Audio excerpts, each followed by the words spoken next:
My name is Emily, and I am 32 years old. The story I need to tell you begins not with a single event, but with a quiet, persistent ache that was woven into the fabric of my childhood, an ache that eventually blossomed into a searing pain centered around something as simple and as precious to me as a collection of boxes.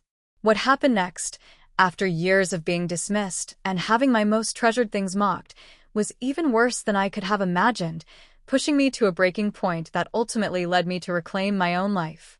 I want to share the full story of how my family's contempt for my memory boxes forced me to confront a lifetime of emotional invalidation and finally, find my voice. If you've ever felt misunderstood or betrayed by the people who were supposed to love you the most, please let me know where you're watching from in the comments below. And if this story resonates with you, if you've ever poured your heart into something only to have it ridiculed, please hit that like button. Subscribe if you want to hear more stories about navigating difficult family dynamics and finding strength in your own truth. I suppose the story of the boxes and my family's reaction to them is really the story of how I learned to cope with feeling like an outsider in my own home. Growing up, I was always the sensitive one, the quiet observer. My older brother, Daniel, was the golden child, athletic, outgoing, the one who brought home good grades without seeming to try. My younger sister, Chloe, was the feisty, charismatic one, always the center of attention. And then there was me. I wasn't bad at school, but I wasn't exceptional. I wasn't athletic, and social situations often felt like trying to decipher a foreign language without a phrasebook. My parents, Mr. and Mrs. Thompson, they were focused. Focused on Daniel's sports scholarships, focused on Chloe's popularity and dramatic endeavors. I felt like a blur at the edges of their vision, vaguely satisfactory as long as I didn't cause problems, didn't need too much. From a young age, I started collecting things. Not stamps or coins, but fragments of moments, tangible reminders of feelings or experiences that had touched me. A smooth gray stone from a family trip to the lake when, for just one afternoon, everyone seemed happy and present. A ticket stub from the first movie I saw with a friend where I didn't feel awkward. A pressed flower from the park near our house, its vibrant purple a stark contrast to the muted colors of my everyday life. These weren't just objects, they were anchors. In a world that often felt chaotic and unpredictable, these small items were proof that beauty, joy, connection, and moments of feeling seen existed, even if they were fleeting. I started keeping these things in shoeboxes under my bed. Plain cardboard boxes, initially. I didn't announce what I was doing. It felt intensely personal, almost sacred. In the privacy of my room, I would open a box, lift out an item, and the memory attached to it would wash over me, fully immersive. The cool smoothness of the stone bringing back the sun on my skin, and the sound of Daniel and Chloe laughing, not at me for once. The smell of old paper from the ticket stub transporting me back to the hushed darkness of the cinema, a shared secret smile with a friend. The delicate fragility of the pressed flower reminding me that even small, easily overlooked things could hold vibrant life. These boxes were my sanctuary, physical manifestations of my internal landscape, a place where my feelings were valid and my experiences real. My family found out about the boxes accidentally. I must have been about 10. My mother was cleaning my room, something I usually did myself, but she was on one of her periodic tidying frenzies. She pulled a box from under the bed and, before I could stop her, lifted the lid. I remember freezing in the doorway, my heart pounding. It felt like she was peering into my soul. "What is all this junk, Emily?" she asked, her voice flat, devoid of curiosity or wonder. She picked up the gray stone, turning it over in her fingers, as if it were something vaguely unpleasant. "Rocks? Old pieces of paper? What in the world?" I tried to explain, haltingly, my voice small. "They're memories. Things that remind me of happy times or important things." She sighed, a sound I knew well, the sound of her patience wearing thin. "Memories are in your head, Emily. You don't need to hoard rubbish in boxes. It's just clutter." She put the stone back with a clatter. "Honestly, it's like you're collecting dust bunnies with sentimental value. Can't you just remember things like normal people?"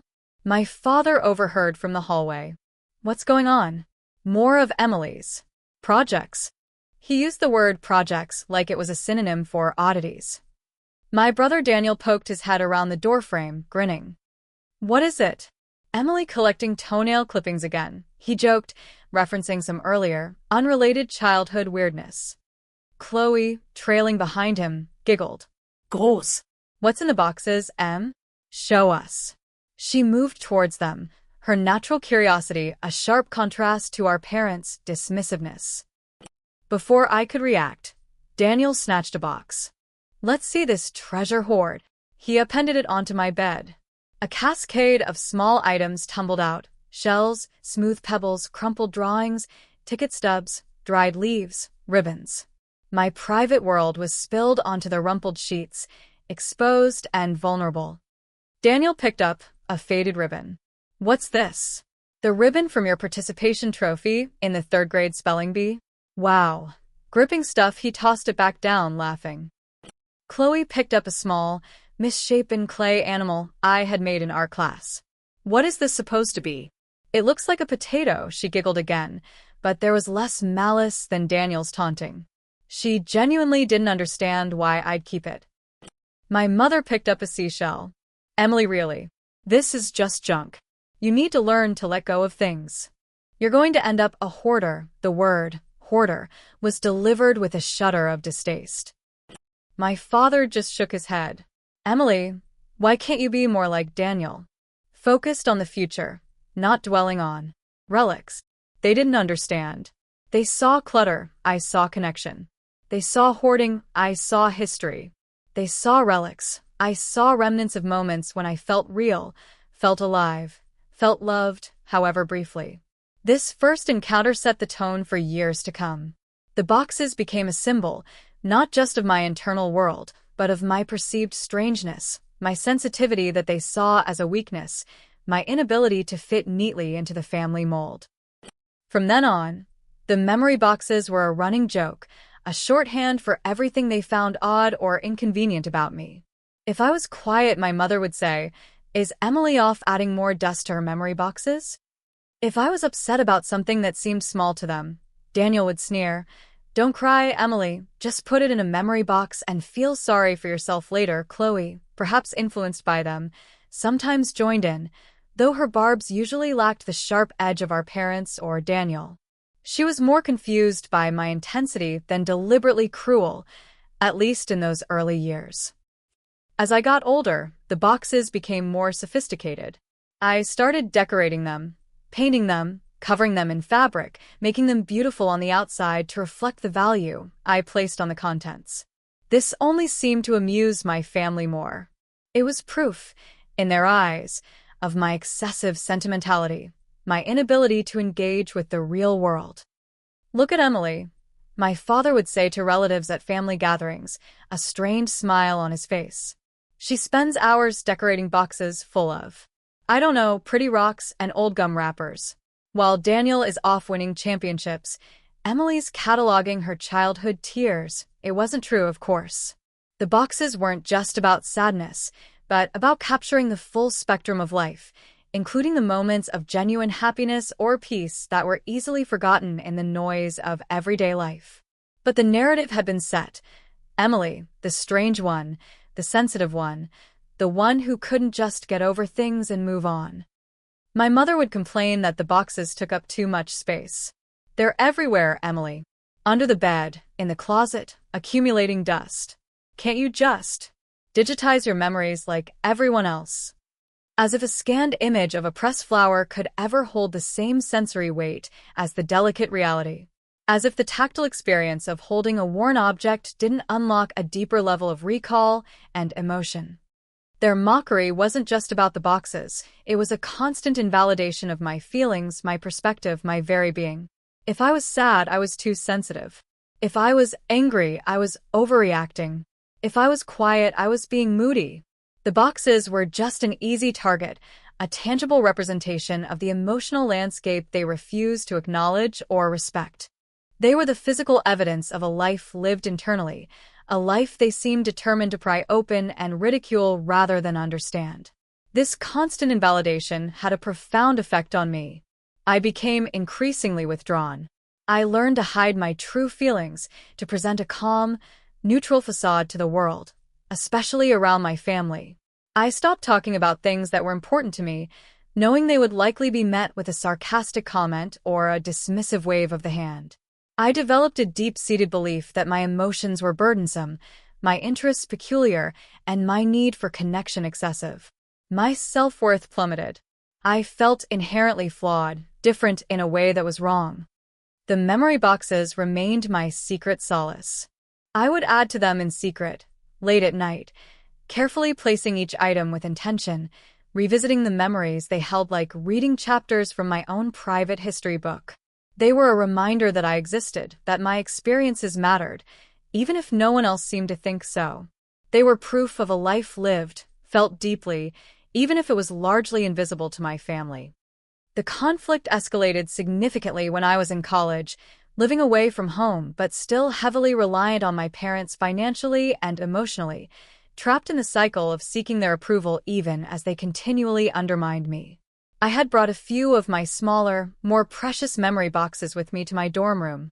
They were a comfort, a piece of home that was truly mine. One weekend, my parents and Daniel came to visit. My dorm room was small and messy, typical college student fare. My memory boxes were stacked neatly on a shelf. Daniel, ever the provocateur, spotted them immediately. "Oh, look," he said, loud enough for my parents to hear from the hallway. "Emily's brought her boxes of sadness to college. Still collecting lint and regrets, Em." I flinched. "They're not boxes of sadness, Daniel. They're just things that mean something to me." My mother came in, her eyes scanning the room critically. She spotted the boxes. "Emily, I thought you were going to try and be more practical at college. Are you still clinging to all this stuff?" My father sighed. "Honestly, Emily, it's like you can't move forward, always dragging the past around with you." I tried, yet again, to explain. "They help me. They remind me of who I am, where I've come from. They're not holding me back. They're grounding me." Daniel laughed. "Grounding you? Looks more like anchoring you to the bottom of the ocean of weirdness." This time, something snapped. Not outwardly, not yet. But inside, a small, hard kernel of resentment began to form. Why did they get to decide what was meaningful? Why was their way of processing life the only valid way? Why was my quiet, introspective nature something to be ridiculed instead of understood? The conversation devolved into a familiar pattern. My parents lecturing me about being more practical, more social, more normal. Daniel making cynical jokes. Me shrinking inward, feeling the familiar shame and frustration bubbling up. They left that weekend having accomplished nothing but reinforcing the distance between us. I hugged my memory boxes tighter after they left, finding more comfort in inanimate objects than in the people who were supposed to be my family. The emotional impact of this constant low-level hostility was immense. I struggled with anxiety and depression throughout college. I found it hard to form close relationships because I was terrified of being judged, of being seen as the weird, overly sensitive person my family had convinced me I was. I second-guessed every emotional reaction I had. Was I overreacting? Was I being too sensitive? Was this something normal people would just brush off? The boxes became even more important during this time, a tangible connection to moments when I felt okay, when I felt truly myself, a lifeline in a sea of self-doubt. After college, I moved into my own apartment. One of the first things I did was unpack my memory boxes, arranging them on shelves. They were no longer hidden under a bed. They were out in the open, a declaration that this was part of me, and in my own space I didn't have to hide it. My family visited occasionally. The comments about the boxes continued, though perhaps less frequent now that they weren't cluttering their house. "Still got your little boxes, Emily?" my mother would ask, a hint of a smirk. "Made any new additions? Found a particularly fascinating piece of lint lately?" Daniel's humor hadn't evolved. I usually just shrugged or gave a noncommittal answer. Engaging only led to pain. I had learned that lesson well. But the resentment simmered. It wasn't just about the boxes anymore. It was about a lifetime of feeling like the odd one out, the disappointment, the one who didn't quite measure up to their expectations of what a daughter or sister should be. The boxes were just the most visible symptom of this deeper disconnect. The turning point, the moment I realized I couldn't continue like this, came a few years later. I was in my late 20s. I had started seeing a therapist, finally addressing the anxiety and low self-esteem that had plagued me for years. Therapy was eye-opening. It helped me understand that my sensitivity wasn't a flaw, but a trait. It helped me see that my family's behavior wasn't normal or healthy. It was a form of emotional invalidation and, at times, manipulation. And it helped me realize that my memory boxes weren't eccentricities. They were a healthy coping mechanism, a way I processed the world and honored my own journey. My therapist actually encouraged me to talk about them, seeing their value. Armed with this new perspective, the old criticisms from my family stung even more, not because I believed them, but because I saw how deliberately they missed the point, how unwilling they were to see me. The specific incident that triggered the confrontation was a seemingly small one, but it was the final straw.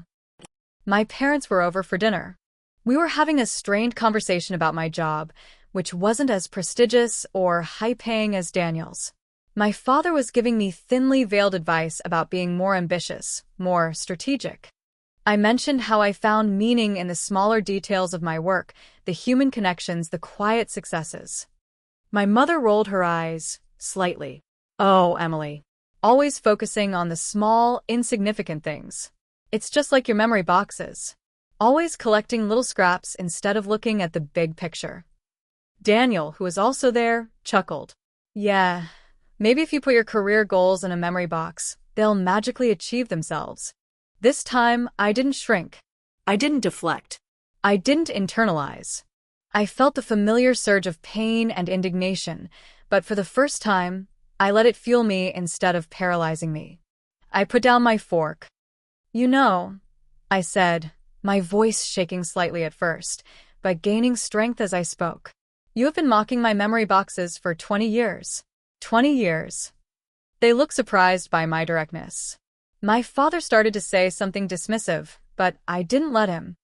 "You think they're just scraps and junk," I continued, looking directly at my mother. "You think they're a sign that I can't move on. But you're so completely wrong. You have never, not once, tried to understand why I keep them, what they mean to me." My mother frowned. "We just don't want you to be bogged down by the past, dear." "Bogged down?" I scoffed. "They're the opposite of being bogged down. They are proof that I have a past worth remembering, that my life, even the parts you don't seem to value, has meaning." I turned to my father. "You say I should be more like Daniel, more focused on the future. But my past shaped me. These boxes are a way of honoring that journey, of remembering the good moments when everything else felt overwhelming. They are anchors, not weights." Then I looked at Daniel. "And your jokes, Daniel. For years. Collecting lint and regrets. Do you have any idea how much that hurt?" He looked slightly uncomfortable, which was a first. "Come on, it's just teasing." "It wasn't just teasing," I retorted, my voice rising now, the years of suppressed emotion finally finding an outlet. It was a constant message that my feelings were invalid, that my way of being was weird and wrong. "You used the boxes to dismiss me, to put me down because you didn't understand them, and you didn't want to understand me." My mother interrupted, her voice sharp. "Emily, you're being dramatic. We never meant to hurt you. We just wanted you to be normal." I finished for her. "Like Daniel? Like Chloe? Someone who fits your mold? Well, I'm not. And these boxes are a part of that. They are proof that I feel things deeply, that I remember, that I cherish moments you probably don't even recall. They are healing for me." I took a deep breath, the anger and pain giving way to a determined clarity. "You mocked my way of coping, my way of finding joy and meaning because it didn't make sense to you. You called it junk because you didn't see the memories, the feelings, the resilience I packed into them. You didn't just mock the boxes, you mocked me." Silence hung heavy in the air. They looked stunned. They weren't used to me speaking this way, not with such force and directness. They were used to the quiet, easily dismissed Emily. My father finally spoke, his tone stiff. "We don't appreciate you speaking to us like this, Emily. We have always done our best for you." "Your best" felt like constant criticism and dismissal, I said, unwilling to back down. "And I won't accept it anymore.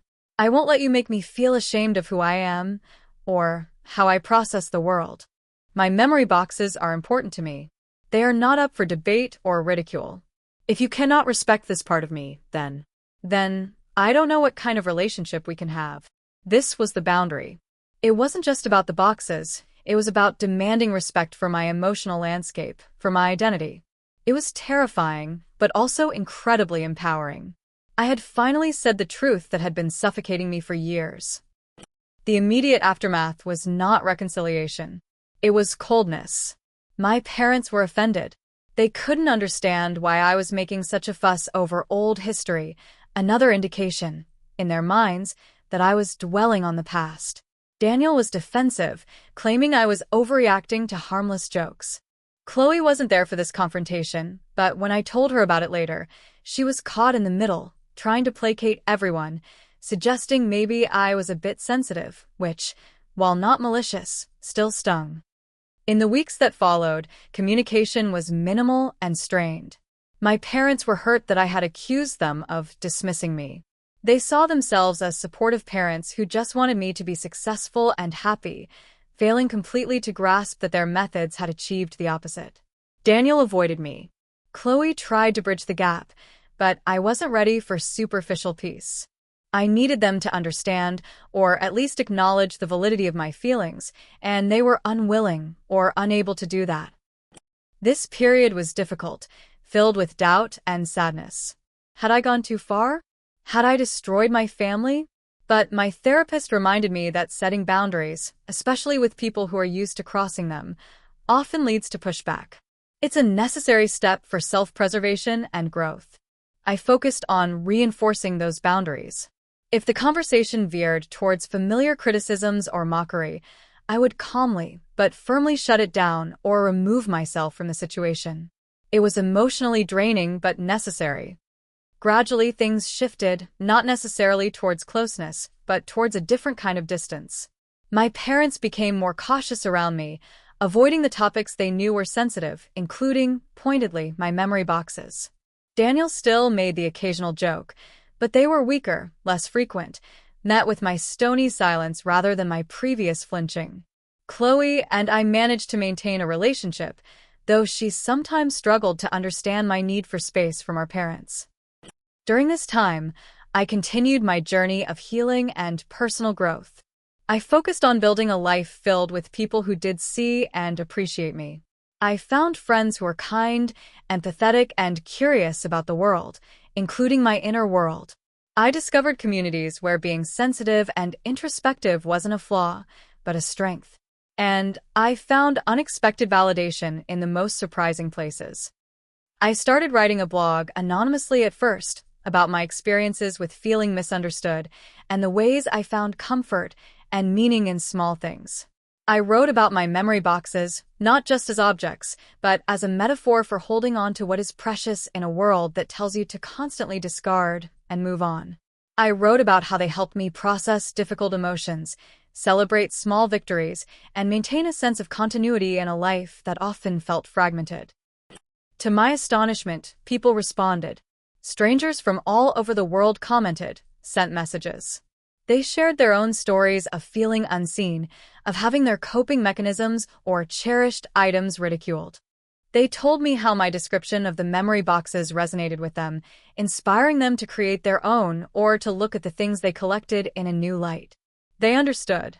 They saw the healing power I had always felt was there. It was incredibly validating. Here were people, complete strangers, who immediately grasped the significance of something my own family had dismissed for decades.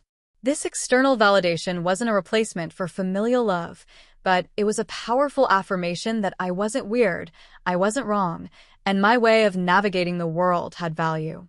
It was here, sharing with others who understood, that I truly shared the healing power of the boxes, not just for myself, but as a concept, a tool, a way of life. My relationship with my family remains complex. There wasn't a dramatic, tearful reconciliation where they suddenly understood everything. That kind of closure is rare in real life, especially with long-standing dynamics of invalidation. We exist in a state of careful coexistence. They no longer openly mock the boxes. The topic is mostly avoided. There are still moments of frustration, of feeling unseen, but they are less frequent, and I am better equipped to handle them. I no longer seek their approval, which is perhaps the most significant change. My self-worth is no longer tied to their opinion of me. I learned that some people, even family, may never fully understand you, and that's okay. Your worth isn't dependent on their comprehension or validation. My memory boxes, once a source of shame and conflict, are now proudly displayed in my home, beautiful reminders of my journey, my resilience, and the fact that I survived their attempts to diminish me. They are no longer just a coping mechanism. They are a celebration of the quiet strength I found within myself. They are a testament to the power of holding on to what matters to you, regardless of what anyone else says. They are my history, my heart, preserved and cherished. And sharing their meaning, sharing the story of how they were mocked and how I found strength through them, has been the final step in transforming that pain into purpose. Thank you for listening to my story. It's been a long and sometimes painful journey, but one that has taught me the importance of speaking your truth and honoring your own experience. If this story resonated with you, if you've ever had to stand up to family members who didn't understand or respect you, share your experience in the comments below. How did you find your strength? If this narrative about finding value in what's personal spoke to you, please hit that like button. And don't forget to subscribe for more stories about navigating family conflict, setting boundaries, and empowering yourself.